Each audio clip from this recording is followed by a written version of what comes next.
അസ്സലാമു അലൈക്കും വറഹ്മത്തുള്ളാഹി വബറകാതുഹു. ബിസ്മില്ലാഹിർ റഹ്മാനിർ റഹീം. അൽഹംദുലില്ലാഹി വസ്സലാത്തു വസ്സലാമു അലാ സയ്യിദിനാ മുഹമ്മദിൻ വഅലാ ആലിഹി വസഹ്ബിഹി അജ്മഈൻ. അമ്മാ ബഅദ്. ബഹുമാനപ്പെട്ട അധ്യക്ഷനവർകളെ, വേദിയിലുള്ള പ്രഭാഷണം നടത്തുന്ന റഷീദ് ഉദവി, കമ്മിറ്റി ഭാരവാഹികളെ, നിലവരായ സഹോദരങ്ങളെ, രക്ഷിതാക്കളെ, സഹോദരിമാരെ, വിദ്യാർത്ഥിനികളെ, നമ്മുടെ ഒരു ചൂടൽ സ്വാലിഹമലായി അള്ളാഹു നമ്മിൽ നിന്നും സ്വീകരിക്കട്ടെ. നമ്മുടെ എല്ലാ ഉദ്ദേശങ്ങളും അള്ളാഹു നിരവധി ചെയ്യട്ടെ. നാം ഇവിടെ ഒരുമിച്ചൂടെ പോലെ നാളെ അള്ളാഹുവിൻ്റെ ജന്നാത്തുൽ ഫിർദൗസിൽ നമ്മേവരെയും അള്ളാഹു അതേപോലെ ഒരുമിച്ച് കൂട്ടുകയും ചെയ്യട്ടെ എന്നാദ്യമായി പ്രാർത്ഥിക്കുകയാണ്. ബി കെയർ എഡ്യൂക്കേഷൻ ഇൻസ്റ്റിറ്റ്യൂഷൻ്റെ ആഭിമുഖ്യത്തിലായി സംഘടിപ്പിക്കപ്പെട്ട ബി കെയർ ഇൻ്റർനാഷണൽ സമ്മിറ്റിൻ്റെ ഭാഗമായി സംഘടിപ്പിച്ച സെമിനാറിലാണ് നാം ഒരുമിച്ച് കൂട്ടിയിട്ടുള്ളത്. വളരെ പ്രസക്തമായ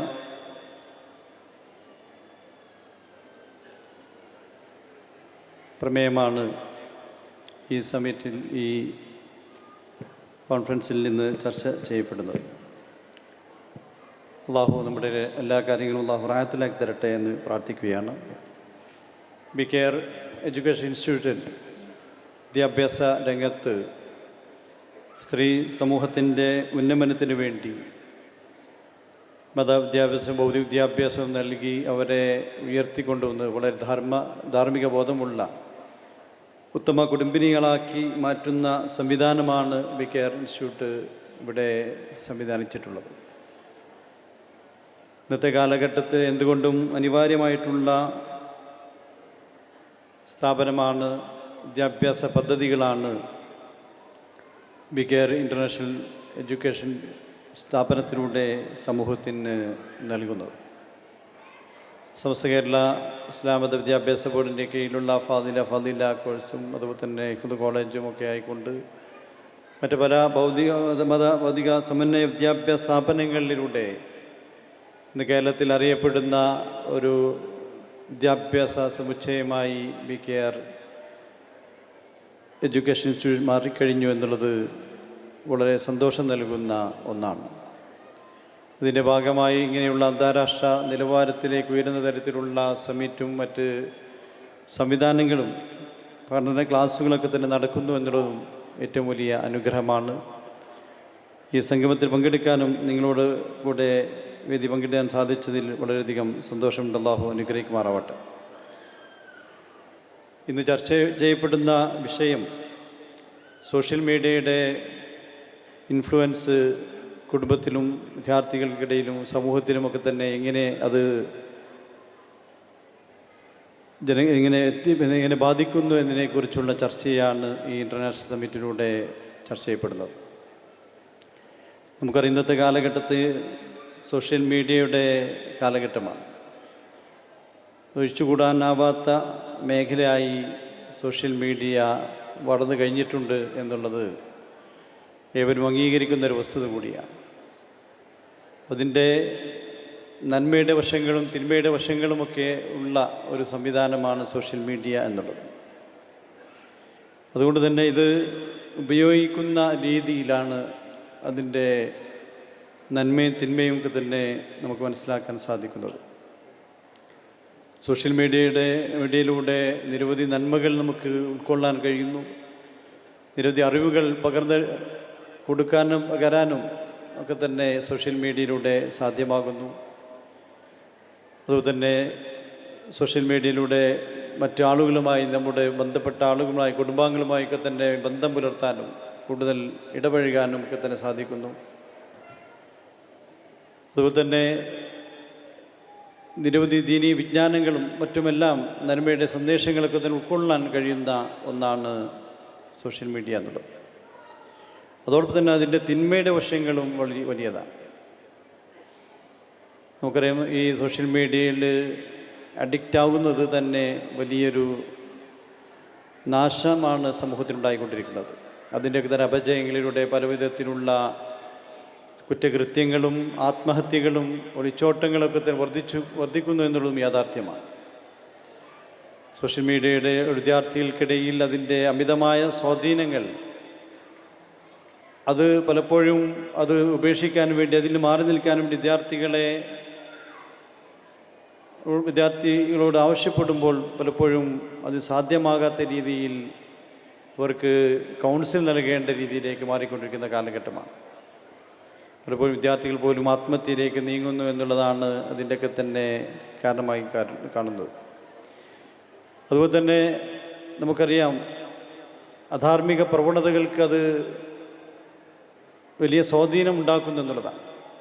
കാരണം സോഷ്യൽ മീഡിയ, ഫേസ്ബുക്കും ഇൻസ്റ്റാഗ്രാമും ഒക്കെ തന്നെ വലിയ സ്വാധീനങ്ങൾ വിദ്യാർത്ഥിനികൾക്കിടയിൽ, കുടുംബിനികൾക്കിടയിലൊക്കെ തന്നെ ഉണ്ടാവുകയും പലപ്പോഴും മറ്റുള്ളവരുടെ കൂടെ ഒളിച്ചോടാനുള്ള ആ പ്രേരണ പോലും ഇന്ന് വർദ്ധിക്കുന്നതാണ്. ജീവിതത്തിൻ്റെ ലക്ഷ്യം മറക്കുന്ന രീതിയിലേക്ക് സോഷ്യൽ മീഡിയയുടെ അമിതമായ സ്വാധീനങ്ങൾ അത് ഉണ്ടാകുന്നു എന്നുള്ളത് നമുക്ക് നിഷേധിക്കാൻ കഴിയാത്ത വസ്തുത തന്നെയാണ്.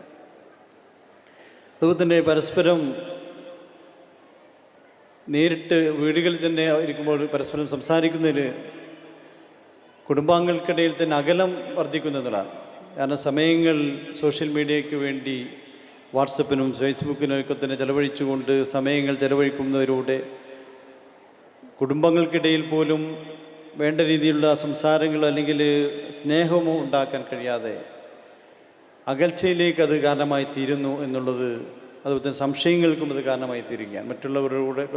മറ്റുള്ളവരോട് ഉള്ള ചാറ്റിങ്ങും ഒക്കെ തന്നെ പലപ്പോഴും കുടുംബങ്ങൾക്ക് സംശയങ്ങൾ ഇടവരുത്താനും കുടുംബ ബന്ധങ്ങൾ തകർച്ചയ്ക്കും അത് കാരണമായി തീരുന്ന അവസ്ഥയാണ് പലപ്പോഴും കാണാൻ സാധിക്കുന്നത്. അപ്പം ഇങ്ങനെയുള്ള ദൂഷ്യവശങ്ങളും ഇതിൻ്റെ ഭാഗമായി ഉണ്ട് എന്നുള്ളതാണ്. അപ്പോൾ ഇതിനെ നന്മകൾക്ക് വേണ്ടി വിനിയോഗിക്കാൻ സാധിക്കുക എന്നുള്ളതാണ് ഏറ്റവും വലിയ ലക്ഷ്യമായി നാം കാണേണ്ടത്. ഏത് മേഖലയാണെങ്കിലും, ഏത് അറിവാണെങ്കിലും, അതുപോലെ തന്നെ ഏത് മേഖലയിൽ പ്രവർത്തിക്കുമ്പോഴും അത് ഉപയോഗപ്പെടുത്തുന്നതിലാണ് അതിൻ്റെ നന്മ ഉൾക്കൊള്ളാൻ നമുക്ക് സാധിക്കുകയുള്ളൂ. അതിന് ധാർമ്മിക ബോധത്തോടു കൂടി അതിനെ ഉപയോഗപ്പെടുത്താൻ നമുക്ക് സാധിക്കും. അതുകൊണ്ട് തന്നെ നമ്മുടെ ഓരോ പ്രവർത്തനമാണെങ്കിലും നമ്മുടെ മനസ്സ് ശുദ്ധമാക്കിക്കൊണ്ട് അതിന് തിന്മകളൊക്കെ തന്നെ ഉപേക്ഷിച്ച് നന്മകൾക്ക് കാരണമായി തീരുന്ന കാര്യങ്ങളുമായി ബന്ധപ്പെട്ടുകൊണ്ട് പ്രവർത്തിക്കാനും കാണാനും ഒക്കെ തന്നെ സമയം ചെലവഴിച്ചാൽ അത് വലിയ ഗുണമാണ് നമുക്കുണ്ടാക്കിയെടുക്കാൻ സാധിക്കും. അതിന് അള്ളാഹുവിനുള്ള അചഞ്ചലമായ വിശ്വാസം കൊണ്ട് മാത്രമേ സാധിക്കൂ. അള്ളാഹുവിൻ്റെ വിശ്വാസമാണ് നമ്മെ നന്മയിലേക്ക് നയിക്കുന്ന പ്രധാനമായിട്ടുള്ള ഘടകം. ആ വിശ്വാസം നഷ്ടപ്പെടുമ്പോഴാണ് ഇത്തരത്തിലുള്ള മീഡിയയുടെയും ഇത്തരത്തിലുള്ള ആസ്വാദനത്തിൻ്റെയും മറ്റ് ലഹരിയിലേക്കുമൊക്കെ തന്നെ നമ്മുടെ ജീവിതം വഴിമാറാൻ കാരണമായി തീരുന്നത്. കാരണം ജീവിതത്തിന് ലക്ഷ്യം മറക്കുമ്പോൾ, ആര് സൃഷ്ടിച്ചോ എന്തിനു സൃഷ്ടിച്ചോ എന്ന ലക്ഷ്യം മറക്കുമ്പോഴാണ് എല്ലാം ആസ്വദിക്കണമെന്നും അതിനുവേണ്ടി സമയം ചെലവഴിക്കണമെന്നുള്ള ആ ഒരു ചിന്താഗതിയുമായി ജീവിക്കാൻ പലരും താല്പര്യപ്പെടുന്നത്. അത് നമ്മെ തിന്മയിലേക്ക്, നാശത്തിലേക്കാണ് നയിക്കുക എന്നുള്ള യാതൊരു സംശയമില്ല. അതുകൊണ്ട് നമ്മുടെ ഓരോ കാര്യങ്ങൾ എടുത്തു നോക്കിയാലും അത് നന്മകൾക്ക് വേണ്ടി വിനിയോഗിക്കാൻ വേണ്ടി മാത്രം ചെലവഴിക്കാൻ സാധിക്കണം. അതിന് അള്ളാഹുവിനുള്ള അചഞ്ചലമായ വിശ്വാസമുണ്ട്. അള്ളാഹുവിൻ്റെ അടിമകളാണ് നാം എന്നുള്ള പൂർണ്ണമായ വിശ്വാസം, ബോധവുമാണ് നമ്മെ നന്മയിലേക്ക് നയിക്കുന്ന പ്രധാനമായിട്ടുള്ളത്. ആ ഒരു വിശ്വാസം മതപരമായ വിദ്യാഭ്യാസത്തോട് മാത്രമേ നേടിയെടുക്കാൻ സാധിക്കുകയുള്ളൂ. ഭൗതിക വിദ്യാഭ്യാസം അനിവാര്യമാണ്. അതോടൊപ്പം തന്നെ മതബോധം കൂടി ഉണ്ടാകുമ്പോഴാണ്, മതവിദ്യാഭ്യാസം കൂടി ലഭിക്കുമ്പോഴാണ് ജീവിതത്തിൽ ലക്ഷ്യമുണ്ടാവാനും അള്ളാഹുവിൻ്റെ അടിമകളാണ് നാം എന്നുള്ള പൂർണ്ണമായ വിശ്വാസം നമുക്ക് ഉണ്ടാക്കാൻ സാധിക്കുകയുള്ളൂ. ആ ഒരു ലക്ഷ്യമാണ്. അള്ളാഹു തൻ്റെ കൂടെയുണ്ട്, അവനെല്ലാം കാണുന്നുണ്ട്, അതെല്ലാം തന്നെ നാളെ ചോദ്യം ചെയ്യപ്പെടുമെന്നുള്ള പൂർണ്ണമായ വിശ്വാസമാണ്, ബോധമാണ് നമ്മെ നന്മയിലേക്ക് നയിക്കുന്നത്. ആ രീതിയിലുള്ള ചിന്താഗതികളാണ് ഇങ്ങനെയുള്ള ദീനീ സ്ഥാപനങ്ങളിലൂടെ നമ്മുടെ വിദ്യാർത്ഥിനികൾക്ക് നൽകാൻ സാധിക്കുന്നത്. അപ്പോൾ ഇങ്ങനെയുള്ള സ്ഥാപനങ്ങളിൽ പഠിച്ച് വളരുന്നതിലൂടെ നമ്മുടെ മക്കളെ ദീനീ ബോധത്തോടു കൂടി വളർത്താനും നമ്മുടെ ഭാവി തലമുറയെ ധർമ്മബോധമുള്ളവരാക്കി മാറ്റാനും സാധിക്കും. പെൺകുട്ടികൾ വിദ്യാസമ്പന്നരാകുന്നതിലൂടെ, പ്രത്യേകിച്ച് ധർമ്മബോധത്തോടുകൂടി വിദ്യാസമ്പന്നരാകുന്നതിലൂടെ ഒരു തലമുറയിൽ തന്നെ മാറ്റങ്ങൾ ഉണ്ടാക്കിയെടുക്കാൻ സാധിക്കുന്നതാണ്. പെൺകുട്ടികൾ വിദ്യാസമ്പന്നരാകുന്നതിലൂടെ അവരുടെ മക്കളിലും അവരുടെ കുടുംബങ്ങളിലും സമൂഹത്തിലും വലിയ മാറ്റങ്ങളാണ് ഉണ്ടാക്കിയെടുക്കാൻ സാധിക്കുന്നത്. അപ്പോൾ ആ രീതിയിലുള്ള സംവിധാനമാണ് ഇങ്ങനെയുള്ള ദീനീ സ്ഥാപനങ്ങളിലൂടെ നാം സമൂഹത്തിന് നൽകുന്ന സന്ദേശം. അതാണ്. അപ്പോൾ ഇത്തരം സ്ഥാപനങ്ങളിൽ പഠിക്കാനും പഠിപ്പിക്കാനും വിദ്യാർത്ഥികൾ സ്വയം വരാനും രക്ഷിതാക്കൾ അതിനു വേണ്ടി അവരെ പ്രോത്സാഹിപ്പിക്കാനും തയ്യാറായാൽ നമ്മുടെ സമൂഹത്തിൽ വളരുന്ന തിന്മകളിൽ നിന്ന് നമ്മുടെ മക്കളെ മാറ്റിയെടുക്കാൻ സാധിക്കും.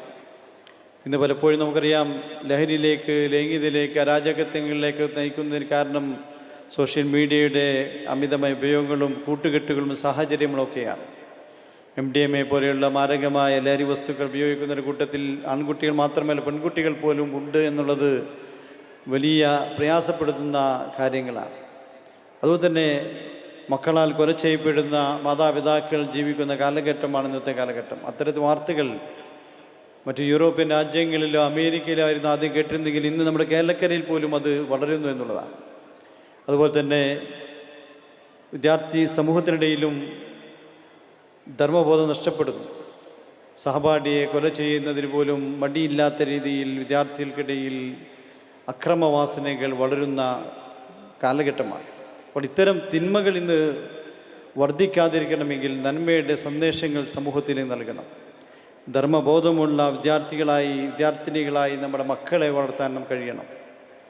ആ രീതിയിലുള്ള മതപരമായ വിദ്യാഭ്യാസം നൽകുന്ന ഈ സംവിധാനത്തെ ഉപയോഗപ്പെടുത്തുകയും ഇതിനുവേണ്ടി മക്കളെ പ്രോത്സാഹനം നൽകാനും എല്ലാ രക്ഷിതാക്കളും തയ്യാറാണെന്നാണ് സാന്ദർഭികമായി ഉണർത്താനുള്ളത്. ഞാൻ കൂടുതൽ ദീർഘിപ്പിക്കുന്നില്ല. വിഷയാസ്പദമായി പലരും ഇവിടെ സംസാരിക്കാനുണ്ട്. അതിന് ലഭിക്കുന്ന അറിവുകൾ ജീവിതത്തിൽ പകർത്തുകയും സമൂഹത്തിൻ്റെ നന്മയ്ക്ക് വേണ്ടി, കുടുംബത്തിൻ്റെ നന്മയ്ക്ക് വേണ്ടിയൊക്കെ തന്നെ ഉപയോഗപ്പെടുത്തുകയും ചെയ്തുകൊണ്ട് പ്രവർത്തിക്കുകയും ചെയ്യണമെന്നാണ് സാന്ദർഭികമായി ഉണർത്താനുള്ളത്. അള്ളാഹു അനുഗ്രഹിക്കുമാറാവട്ടെ. അള്ളാഹു നമ്മുടെ എല്ലാ കാര്യങ്ങളും വിജയത്തിലേക്ക് എത്തിച്ചു തരുമാറാവട്ടെ. BKR ഇൻസ്റ്റിറ്റ്യൂട്ടിന് കീഴിലുള്ള വിദ്യാഭ്യാസ സമുച്ചയങ്ങളിനകത്ത് ഉന്നതിയിലേക്ക് ഉയരാൻ അള്ളാഹു തൗഫീഖ് പ്രദാനം ചെയ്യട്ടെ. അതിനുവേണ്ടി സഹായിക്കുന്ന, പ്രവർത്തിക്കുന്ന, നേതൃത്വം നൽകുന്ന ആളുകൾക്ക് ദീർഘായുസ്സും ആഫിയത്തും പ്രദാനം ചെയ്യട്ടെ. നമ്മുടെ സംഗമം സ്വാലിഹമലായി അള്ളാഹു സ്വീകരിക്കട്ടെ എന്ന് പ്രാർത്ഥിച്ചുകൊണ്ട് ഈ ഇൻ്റർനാഷണൽ മീറ്റിൻ്റെ ഔപചാരിക ഉദ്ഘാടന കർമ്മം ബിസ്മില്ലാഹിർ റഹ്മാനിർ റഹീം എന്ന തിരുവചനം കൊണ്ട് നിർവഹിക്കുന്നു. വാഖിറു ദഅവാന അനിൽ ഹംദുലില്ലാഹി റബ്ബിൽ ആലമീൻ. അസ്സലാമു അലൈക്കും വറഹ്മത്തുള്ളാഹി വബറകാതുഹു.